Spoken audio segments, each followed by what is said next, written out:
Okay, what we're going to use now is some extender trim.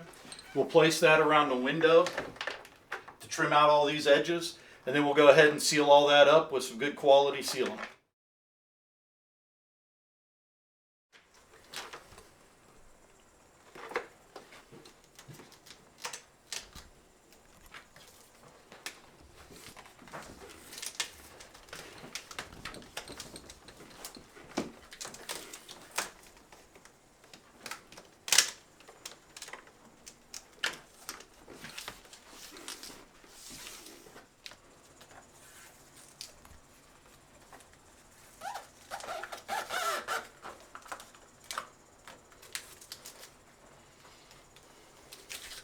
Now when you're using the extender trim, you want to go ahead, you want to heat it up with a heat gun.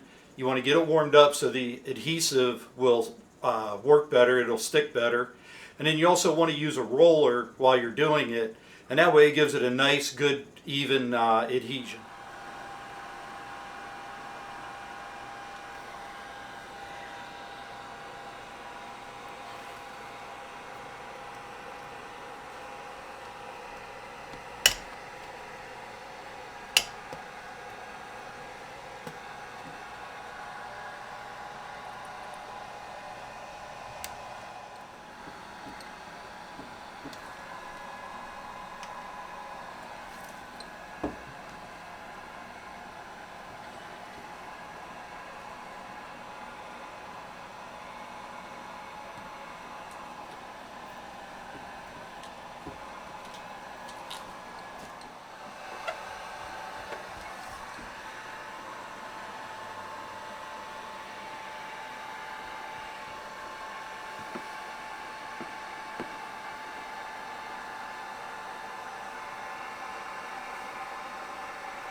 Okay, now that we got the extender trim all around the window, we're going to go ahead and get this window sealed up.